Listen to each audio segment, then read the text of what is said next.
आज हम डीएचए के टेस्ट के और डीएचए के प्रोसेस के बारे में बात करेंगे कि मेडिकल प्रोफेशनल किस तरह डीएचए का प्रोसेस कर सकते हैं। तो हमने शुरू में क्वेश्चंस बताया कि हम इस वीडियो में क्या क्या बताएंगे। मैं थोड़ा सा ओवरव्यू देता हूँ और फिर आपको मैं स्क्रीन पे दिखा दूंगा कि किस तरह कौन सा स्टेप होता है। तो सबसे पहले हम बात करते हैं कि कौन कौन सी। तो डेंटल में dental assistant, dental hygienist, dental lab technician eligible है।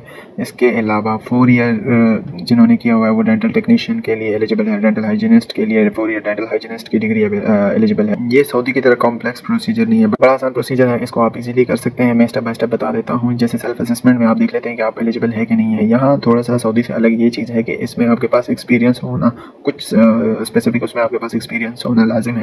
डेंटिस्ट की हम बात करते हैं, जिन्होंने बीडीएस किया हो तो उनके पास एक्सपीरियंस लाजिम है क्योंकि वो फ्रेश होते हैं। उसके बाद अगर कोई एज ए डेंटिस्ट काम करना चाहे, अगर वो स्पेशलिस्ट है बीडीएस के बाद उन्होंने स्पेशलाइजेशन की भी है तो बिल्कुल वो बगैर एक्सपीरियंस के भी आ सकते हैं, प्रोसीजर कर सकते हैं। इसके अलावा डेंटल हाइजीनिस्ट है जो जिन्होंने 2 year dental assistant, dental hygiene जिन्होंने 2 ईयर का डिप्लोमा किया हुआ है तो वो भी बगैर एक्सपीरियंस के आ सकते हैं। लेकिन जो लैब के 2 ईयर है 4 ईयर है वो बगैर एक्सपीरियंस के नहीं आ सकते, उनके लिए एक्सपीरियंस लाजिम है, वो प्रोसेस बगैर एक्सपीरियंस के नहीं कर सकते। इसके अलावा हम टेस्ट की बात करते हैं और कॉस्ट की बात करते हैं। डेंटल असिस्टेंट से लेकर डेंटल लैब टेक्नीशियन जितने भी डिजिग्नेशन है उनकी टेस्ट की फीस $240 है, जो 240 USD है। इसके अलावा इन सब की टेस्ट की ड्यूरेशन जो है वो 3 घंटे है और क्वेश्चन 150 है जो 75 करके ली जाती है। इसके अलावा मैं स्क्रीन पे शेयर कर दूंगा तो आप उसके स्क्रीनशॉट ले सकते हैं। इसके अलावा मैं लिंक भी शेयर कर दूंगा तो आप उससे डिटेल में पढ़ सकते हैं और बहुत सारे डिजिग्नेशन है। इसके अलावा ओरल असेसमेंट, इसमें एक चीज़ आती है जो आप सर्च करते हैं तो ओरल असेसमेंट कुछ मखसूस जैसे CSSD या डायलिसिस वगैरह है उनके लिए है। इसके अलावा अगर किसी के लिए होता है तो वो मेंशन कर देते हैं, ये ऑप्शनल चीज़ है, हर किसी के लिए नहीं है। इसके अलावा एक और जो चीज़ बताना ज़रूरी है वो ये है कि बहुत सारे लोग कहते हैं कि डेटा फ्लो में आप पहले टेस्ट देते हैं और फिर प्रोमेट्रिक। ये चीज़ ऑप्शनल है और ये थोड़ी आसान चीज़ है। सऊदी में पहले आपने डेटा फ्लो करना होता है, लेकिन इसमें आप अगर डेटा फ्लो और टेस्ट दोनों एक साथ करें तो टेस्ट और डेटा फ्लो जब साथ शुरू होंगे तो आपका टाइम बचेगा। जिनको लगता है कि हम टेस्ट इजीली पास करेंगे तो वो ज़रूर दोनों साथ शुरू करें। जिनको लगता है कि हम पहले टेस्ट पास करते हैं और उसके बाद डेटा फ्लो करेंगे, टाइम खैर है मैनेज हो जाएगा, तो वो फिर उस तरीके से मैनेज करें। जिनको 100% श्योर होता है तो वो दोनों एक साथ लेकर चलें ताकि उनका टाइम वेस्ट ना हो ज़्यादा। के अलावा लाइसेंस आपको पाकिस्तान में ही नहीं मिल जाता, ये एक प्रोसेस है। प्रोसेस किस तरह है कि जब आप डेटा फ्लो पॉजिटिव आ जाए, टेस्ट पास हो जाए, एलिजिबिलिटी मिल जाए तो उसके बाद आपको लाइसेंस नहीं मिलता। आप मूव करते हैं किसी क्लिनिक में, जब आपको जॉब मिलती है, किसी हॉस्पिटल में जॉब मिलती है, किसी लैब में जॉब मिलती है तो उसके बाद आप लाइसेंस आपको मिलता है। अगर आप 1 साल में एलिजिबिलिटी मिलने के बाद 1 साल में आपको जॉब नहीं मिलती तो आपकी एलिजिबिलिटी मिस हो जाती है, आपको दोबारा से करनी पड़ती है और जब आपको मिल जाती है तो फिर वो रिन्यू होती है। तो ये कुछ चीज़ें हैं, फिर मैं बारी बारी आपको बता देता हूँ। इस वीडियो में हम आपको एक प्रोसेस दिखाएंगे कि कहाँ से किस तरीके से आप कर सकते हैं। प्रोमेट्रिक के लिए जो आप एग्ज़ाम को शेड्यूल करते हैं उसमें जो टेक्निकल चीज़ें हैं वो आपको बताएंगे। जो एग्ज़ाम शेड्यूल करना है वो हम आपको अलग से दिखाएंगे, डेटा फ्लो अलग से दिखाएंगे और लॉगिन क्रिएशन आपको अलग से दिखाएंगे क्योंकि बहुत लंबी हो जाती है वीडियो। डीएचए का प्रोसेस जब आप शुरू करते हैं तो सबसे पहले आपने उसके वेबसाइट पे जाना है, ठीक है। उसके अलग अलग स्टेप तो मैंने आपको बता दिए कि क्या क्या होता है। तो जब मैंने शुरू करना है तो सिंपल DHA लिख देना है, DHA, ठीक हो गया। तो ये CPT क्रिएटर आ गया, मैं इसको रिमूव कर दूंगा, ठीक हो गया। DHA होम आ गया, ठीक है। इसके बाद क्या करना है, वैसे इसका इजी भी है लेकिन लर्नर के लिए बिल्कुल सादा और सीधा रास्ता होना चाहिए क्योंकि हम लाइसेंस का करें तो हेल्थ प्रोफेशनल के लिए करना है। इस पर क्लिक किया, ये 3 ऑप्शन आगे, renew professional licence, get registered, activate. तो हम गेट रजिस्टर्ड पे जाएंगे, ठीक है। इसमें इसके डिटेल्स लिखे हुए, एलिजिबिलिटी क्राइटेरिया, बाकी सारी भी बातें हैं, बट हमने क्या करना है अभी हम थोड़ा सा इजी और सिंपल रखते हैं इन चीज़ों को। एक्सेस दिस सर्विस पे चले जाते हैं। तो जैसे मैंने बताया ना कि ये बेसिकली सारे इसके स्टेप है। स्टेप 1 से लेकर स्टेप 3 तक जब तक आप जाते हैं तो आप लाइसेंस ले लेते हैं। स्टेप 1 क्या है, सेल्फ असेसमेंट है, वो आप चेक करते हैं कि आप एलिजिबल है कि नहीं है, ठीक है। ये थोड़ा सा मुश्किल होता है, मतलब कुछ चीज़ें कन्फ्यूजन इसमें बन जाती हैं, बट आपको मैं सिंपली मैंने जो बताया हुआ है आप उसी को फॉलो करें, बट आप इधर से चेक ज़रूर कर सकते हैं। उसके बाद जब आप सेल्फ असेसमेंट टूल को यूज़ कर लें, आप एलिजिबल हो, तो फिर आपने क्या करना है, रिव्यू रजिस्ट्रेशन एलिजिबिलिटी, इस पर आपने ना अपनी लॉगिन क्रिएट कर लेनी है। लॉगिन क्रिएट करने का फिर वो तो अभी मैं और फिर आप प्राइमरी सोर्स वेरिफिकेशन जिसे डेटा फ्लो बोलते हैं, फिर CBT असेसमेंट जिसे प्रोमेट्रिक या टेस्ट हम बोलते हैं, ये आप एक भी शुरू कर सकते हैं या दोनों एक साथ भी शुरू कर सकते हैं। जब ये दोनों पास हो जाए, इन दोनों के रिजल्ट को, फिर आप एलिजिबिलिटी के लिए अप्लाई करते हैं, एलिजिबिलिटी और फिर ये सारा प्रोसेस दिखाएं।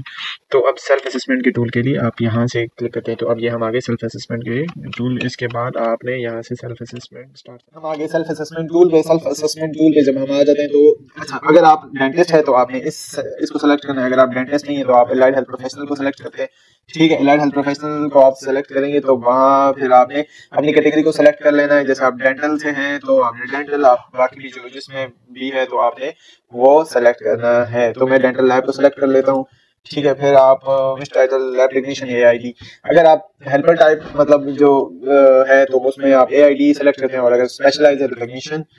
नेशनलिटी इंडिया पाकिस्तान जहाँ से भी है तो वो आप ऐड कर दें। उसके बाद डिग्री रेलेवेंट पोजीशन आपकी क्या है तो आप लेबोरेटरी साइंसेज, अच्छा और ऑप्शन के grade programme dental laboratory technology, other degree भी हो सकती है तो हम बैचलर्स का वो ऐड कर देते हैं। यहाँ पाकिस्तान लिख देते हैं फिर से। अच्छा ये हो गया। इसके बाद डेट सेलेक्ट करते हैं कब से हमने की डिग्री, 2019 से लेके हमने स्टार्ट की है और फरवरी, ठीक हो गया। और उसके बाद ये हम कर देते हैं 2023 में और 5 इसको आगे फॉरवर्ड कर देते हैं। हम एक्सपीरियंस ऐड करेंगे, ठीक हो गया। अगर आप इसमें एक्सपीरियंस नहीं ऐड करेंगे तो ये आपका नलीफाई ही आएगा, ठीक हो गया। 23 से ही हम अपना जुलाई से ही स्टार्ट करेंगे, 6 ठीक है। और हम इधर तक वो ऐड कर देते हैं, ठीक हो गया। तो हम इसको आगे मूव फॉरवर्ड करें। Where did you complete your experience, तो हम लिखेंगे पाकिस्तान। फिर हम ऐड करेंगे do you want to another experience, no. और ये हमारा फॉर्म फिल हो गया। तो हम अब इस पे गेट रिजल्ट कर देते हैं। You are not eligible, unfortunately you are not eligible technician dental clinic because you have less than 2 year experience, you can continue to become a trainee in approve. So basically होता क्या है कि यहाँ से जो सेल्फ असेसमेंट की के option है उसमें आपके पास मिनिमम 2 ईयर एक्सपीरियंस होना चाहिए, लेकिन क्योंकि तो ये रिक्वायरमेंट की लिस्ट है हमारे पास कि हमारे मिनिमम कितना एक्सपीरियंस होना चाहिए, ठीक है। डेंटल क्लिनिक सपोर्ट जो उसमें रिक्वायरमेंट है डेंटल असिस्टेंट के लिए, डेंटल असिस्टेंट में आपके पास नो एक्सपीरियंस रिक्वायर्ड है। और अगर आपके पास bachelors of diploma in nursing है, जैसे वो डेंटल नर्स होते हैं तो उसमें 6 मंथ एक्सपीरियंस रिक्वायर्ड होता है। डिप्लोमा इन डेंटल असिस्टेंट हो dental nursing and hygienist 2 year, इसमें भी नो रिक्वायर्ड है, ठीक है।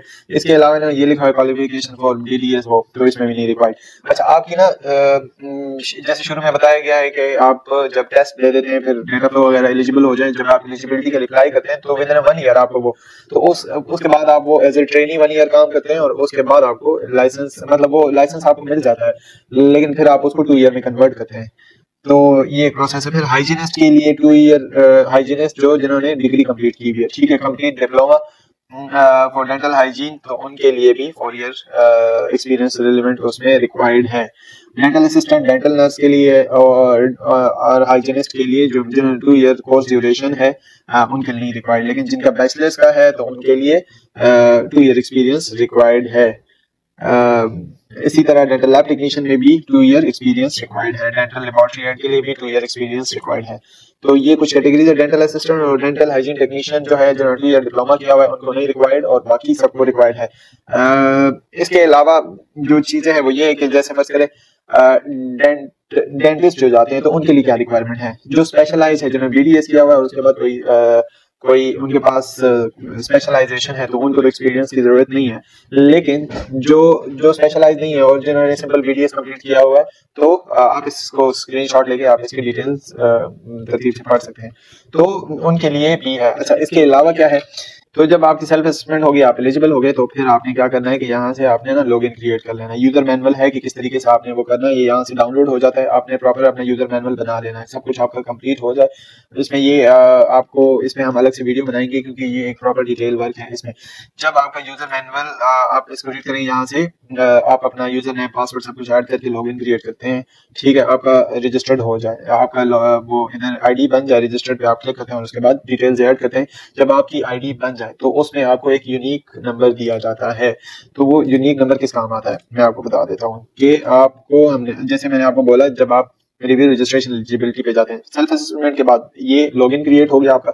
लॉगिन के बाद आपने 2 काम करने हैं, 2 काम के, एक है primary source PSV bye data flow, primary source verification करनी, और फिर CBT असेसमेंट के लिए Prometric CBT assessment bye Prometric. CBT assessment का मतलब है कि आपने टेस्ट देना है और वो प्रोमेट्रिक के थ्रू देना है। जब आपके पास आ जाती है यूनिक आईडी। तो यूनिक आईडी के बाद आपने क्या सर्च करना है कि DHA CBT क्रिएटर पे आपने DHA CBT क्रिएटर, तो ये फर्स्ट वेबसाइट आपने ओपन कर लेनी। वो यूनिक आईडी आप इधर पुट करते हैं, आप इधर कैटेगरी पे जाते हैं, allied health professional, select title, जो भी आपने सेलेक्ट करना है वो कर देते हैं और स्पेशलिटी भी सेलेक्ट करते हैं और इधर जनरेट करते हैं।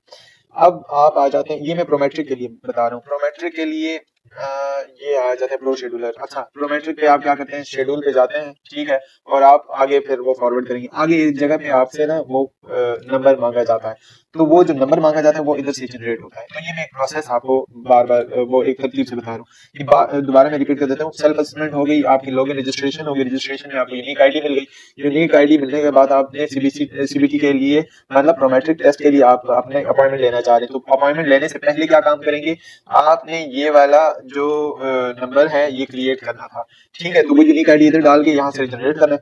फिर जब आप प्रोमेट्रिक के वेबसाइट पे जाते हैं तो प्रोमेट्रिक के वेबसाइट पे आपने वो यूनिक आईडी पुट करके अपनी एग्जाम की डेट शेड्यूल करनी है। एग्जाम की डेट शेड्यूल हो जाए तो उसके साथ साथ ही आपने ना डेटा फ्लो करना होता है। डेटा फ्लो क्या चीज है, data flow primary source verification होती है जितने भी आपके डॉक्यूमेंट्स हैं। अच्छा, दुबई के लिए अगर आपके कुछ ऐसे जो डिजिग्नेशन है, जैसे मैंने इधर आपको बताया कि डेंटल असिस्टेंट, डेंटल हाइजीनिस्ट के लिए डेंटल असिस्टेंट, डेंटल हाइजीनिस्ट और जो स्पेशलाइज्ड वो है जैसे डेंटिस्ट और फिर एंडोडोंटिस्ट है, ऑर्थोडोंटिस्ट है, तो उनके लिए रिक्वायरमेंट्स नहीं है, ठीक है। तो उनको डेटा फ्लो जब करना होगा तो उसमें उसकी जरूरत नहीं होती, उसमें एक्सपीरियंस ऐड करने की जरूरत नहीं होती। और अगर इस पे भी मैं अलग से एक वीडियो बना दूंगा क्योंकि ये एक प्रॉपर प्रोसेस है कि किस तरीके से आपने डेटा फ्लो करना। डेटा फ्लो का रिपोर्ट जब आपके पास आ जाए, ठीक है, तो फिर ये दोनों चीजें, आपका टेस्ट पास हो गया और फिर डेटा फ्लो का रिपोर्ट पॉजिटिव आ जाए तो फिर आप रजिस्ट्रेशन करते हैं, ठीक है, आप एलिजिबिलिटी के लिए अप्लाई करते हैं। ये दोनों चीजें जब तक आपके पास नहीं होती आप आगे नहीं बढ़ सकते। कुछ लोग क्या करते हैं कि वो सिंपली डेटा फ्लो करते हैं या सिंपली वो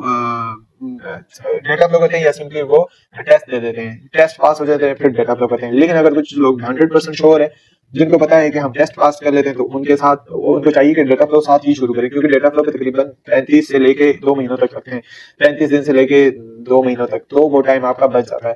आप एलिजिबिलिटी के लिए अप्लाई करते हैं, एलिजिबिलिटी के लिए अप्लाई भी इसमें फिर नेक्स्ट ये जनरेट एलिजिबिलिटी, ठीक हो गया। तो ये जो चीजें हैं फिर इसमें फर्दर मैं आपको जो प्रोसेस है वो बता दूंगा। आज हमने आपको बताई कि प्रोसेस क्या है, एलिजिबिलिटी, डेंटल में कौन कौन से पोस्ट यहाँ अवेलेबल है, कितनी एक्सपीरियंस रिक्वायर्ड है, और जो इसके चार्जेस है वो भी मैं आपको बता देता हूँ। जो प्रोमेट्रिक टेस्ट है उसकी कॉस्ट जो है 240, डेंटल असिस्टेंट, डेंटल हाइजीनिस्ट जो डिप्लोमा वगैरह है उनके लिए है, और जो डिग्री है उसके लिए ज्यादा है। और एक डिटेल जो इसकी कॉस्ट की लिस्ट है वो मैं ऐड कर दूंगा। इसके अलावा जो डेटा फ्लो है उसकी जो कॉस्ट है वो तकरीबन 550 दिरहम है, तो वो भी मैं ऐड कर दूंगा, बल्कि वो जो उसके अलग से प्रोसेस होगा तो वो मैं उसमें ऐड कर दूंगा। तो डेटा फ्लो तो DHA का प्रोसेस जो है उसमें ये सारी चीजें रिक्वायर्ड है। असेसमेंट हो गया, रिन्यू हो गया, डेटा फ्लो हो गया, CBT मतलब प्रोमेट्रिक टेस्ट हो गया, उसके बाद एलिजिबिलिटी। जब आपकी एलिजिबिलिटी हो जाए तो उसके बाद क्या करना होता है कि उसके बाद आप जाते हैं, या तो ऑनलाइन आप जॉब सर्च करते हैं या फिर वहां जाके जॉब सर्च करते हैं। जब आप जॉब सर्च कर लेते हैं तो वो आपको एज ए ट्रेनी हायर करते हैं, और ट्रेनी आप जॉब करने के बाद वो जो आपका 1 साल के ड्यूरेशन होता है एलिजिबिलिटी का वो आप फिर एक्सटेंड कर देते हैं 2 साल में, और फिर इसी तरह एक्सटेंड होता रहता है। लेकिन अगर आप 1 साल में एलिजिबिलिटी का वो नहीं अवेल करते और आपको जॉब नहीं मिलती तो वो एक्सपायर हो जाती है। नेक्स्ट वीडियो में हम बताएंगे कि डेटा फ्लो कैसे करते हैं, ये लॉगिन कैसे क्रिएट करते हैं, और ये एलिजिबिलिटी